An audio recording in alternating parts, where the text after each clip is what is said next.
All right, so, and there's another video which shows the Ghana Football Association President, Kwesi Nyantakyi, making some remarks. Let's hear it. Start with something small, your own discretion. Then, when you get the contract, take the contract, you can go back and give them more money. And then we take over the whole. All right, so we're back in the studio, and I have with me Nathan Gaduga. As I indicated earlier, he has seen the entire documentary, and he's going to be explaining to us what exactly we're just seeing right now in the excerpts that we've shown to you. So the first one, we see an executive of the Ghana Football Association, a Greater Accra executive. What's in there? Basically, what's in there is an approach was made to him to ensure that a player be granted audience into the Black Stars, and basically that was given a chance to be featured, given the opportunity to be featured in the Black Stars, and the opportunity was given to him, and then the money too was given to him. I think it was about 4,000 Ghana cedis, if I remember correctly. But that was the amount given to him to influence the coach to get a player into the Black Stars. And that happened. At the end of the day, the player was not actually giving the audience at the Black Stars, but the mere fact that he took the money suggested that this is somebody who, when given the opportunity, he would be able to do that. It's corruptible, essentially. All right, then the second video that we've just seen, the Kwesi Nyantakyi. Essentially, that's the meeting between Kwesi Nyantakyi and the supposed investor who has now turned out to be the Tiger Eye representatives. And what actually we saw there was a discussion of how to sponsor the local league. That was the first transaction. That was the transaction between Kwesi Nyantakyi and then the supposed investor. And then there was the business leg of how that supposed investor is supposed to invest into Ghana as well by building bridges and other contracts that that supposed investor is supposed to get himself involved in. So what basically happened was Kwesi Nyantakyi was introduced to this investor. He was to discuss with him how best the FA, the Ghana Premier League will be sponsored. And as you may well already know, the football has not, the Premier League has not been sponsored for 3 years. And so this transaction was geared towards finding a prospective sponsor for the local league. It turned out that after the discussion, an amount of $50 million was suggested by the prospective investor as sponsorship for the local league. And surprisingly, Kwesi Nyantakyi actually discussed with him the possibility of having a company formed. And that company is supposed to be more or less a broker for this deal, and 20% of the sponsorship sum would go to this broker. Sort of an agency. An agency, and that agency is supposed to be in his name or his partners. And there was this Tamale FA chair. He's supposed to be the right-hand man for Kwesi Nyantakyi, and in almost all the deals, in almost all the transactions that have gone on, it is this man who has been fronting for Kwesi Nyantakyi in almost all the deals they have transacted so far. All right, so you have seen this documentary. Apart from these two highlights or excerpts we've talked about, what would you say was your highlight or were your highlights? Basically, it's about football, the bribery and corruption in football, and the roles referees have played to change the fortunes or the outcomes of games. And there's been so many examples of how dubious penalty kicks have been given or have been awarded to one team or the other. And I think typical of it was the Hearts of Oak Kumasi Asante Kotoko game, where a dubious penalty, if you would say so, was awarded Hearts of Oak, where a Kotoko player dived, a shot was hit, and then the referee said the ball took a ricochet off the Kotoko player's hand and awarded a penalty. It turned out that before that particular match, an amount of money was given to the referee for the day. His name is Samuel Suka, I guess. So he took money before that particular game, and then he awarded a dubious penalty for Accra Hearts of Oak. But let me just say that there were other instances where monies were actually given to the referees, and then on the field of play, dubious decisions were actually taken against the team that paid. It tells you that what may perhaps have happened was somebody the other team paid more. So even though they took the money to officiate in favor of the person who gave him the money, he went and did virtually the opposite, took dubious decisions against the people who paid, which may suggest, well, we don't have proof for that one, but it may suggest that the other team may perhaps have paid more for that. All right. Thank you very much, Nathan Gaduga. Now, we're going back to the Accra International Conference Center. The screening is still ongoing. In fact, today, there are going to be 4 viewings or 4 showings. There's one that went out at 3. There's one that went out at 5. There's going to be one at 8, and I believe another one at 10. Now, Anas Aremeyaw is standing by with the GFA President Afil Moni at the Accra International Conference Center, who has just also watched the documentary, and he's going to be sharing his thoughts with us. So, Anas, so you talked to the GFA President.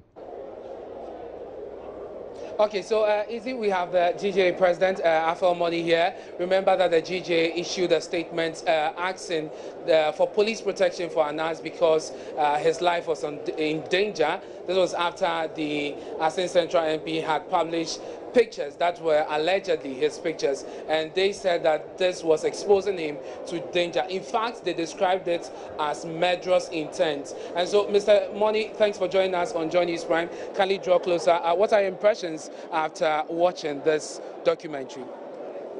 I believe we all came with varying degrees of expectations, and what we have seen and what we have heard have all triggered the magnitude of shock, which can be described as earth-shattering.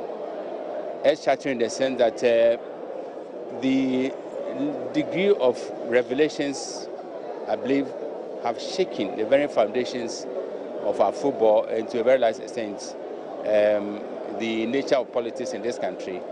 The magnitude of influence peddling by certain people who can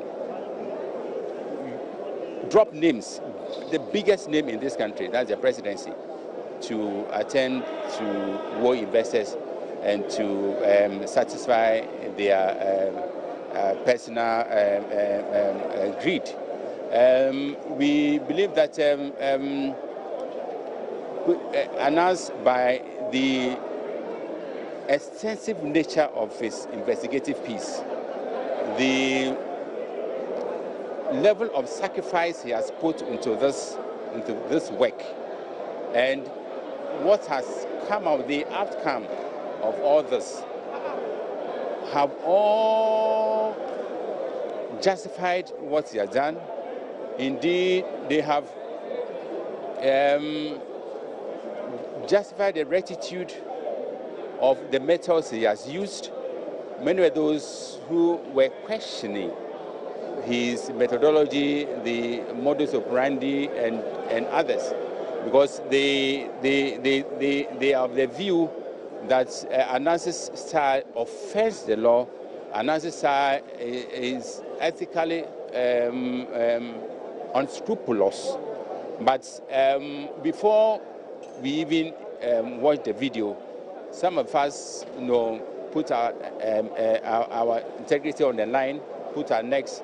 We came out to defend him, to the extent of calling for police protection for him, because we know what he has done.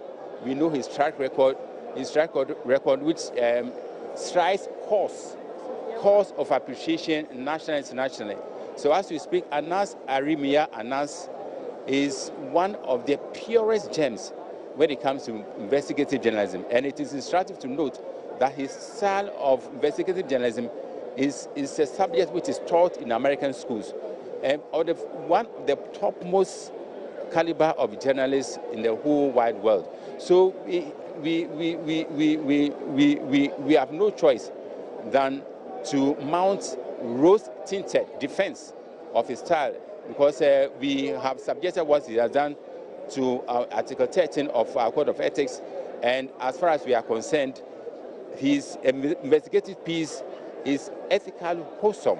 There's nothing wrong with that. And when it subjected to sting operations, again, what is done does not offend the law. Is purely in line with sting operations, which does not frown on going undercover to unearth dark spot and expose perpetrators. So as far as you're concerned, his approach is fine by the GJA. You think that as far as it is going into the fight against corruption, it is okay and it is ethically correct for him to approach his investigations in this style. But let's talk about the police protection you sought for him. How far have we come with that? We have ventilated our concern about Anas's safety. Anas did speak to us. And Anas is somebody who is unflappable under such conditions because he is fully aware of the implications of what he does and the danger to which he's always exposed. But for once, Anas spoke in a manner which suggested that he felt that his life was in danger more than ever before. Okay. So that prompted us to issue that statement. Yeah. And you said you were going to meet with the police. What is the latest on that? We have had some informal discussion. As I said, an executive member had a discussion with the director of CID, Ms. Tiwa Dodankwa, and we underlined the need for the police to extend that cover of protection for Anas, because Anas is a huge, in fact, a priceless national asset. That is clear. Let's talk about the documentary. What do you expect to be done after this? There are calls for an overhaul of the GFA, of the NSA, and all of that. Some are suggesting before that is even done, they should resign. What will be the role of government in this? As a journalist, he's put out the work there. But just like with the DVLA, just like with even with the judiciary, some say we have still not been able to deal with corruption. What do you think should be done? In terms of the judiciary, again, it took Anas, who is physically cute but professionally huge, to shake the very foundations of the judiciary to the extent that scores of judges were dismissed. It's a plus for Anas, it's a plus for Ghanaian journalism. Again, it took Anas to also expose some wrongdoings at the port and other circles. And we do know that evidence is an indispensable weapon in fighting corruption. Anas has provided the evidence so copiously that nobody can now use the lack of evidence as an excuse for inaction. So you expect government to pick this up? We expect our football authorities to act with urgent promptitude to tackle the rot in our football, the rot in certain circles of our politics from the root and not the branch. All right, thank you very much, Mr. Afamoni. He's president of the GJA. We'll speak to another person who has watched the video just to get his thoughts on that. We'll have to come back to you on that. Yes, we'll have to come back to you on that because there are some other stories. And now there are ramifications. The ramifications of the Anas video is also in Parliament. We're having ramifications there where the MP for Asing Central, Kennedy Ejepong, is to be hauled before the Privileges Committee for comment he made about the House. We would bring you that story in a bit. Stay tuned. It shows gross incompetence. And in a well-established democracy, I don't think the director CID needs to wait for someone to tell her to resign and go.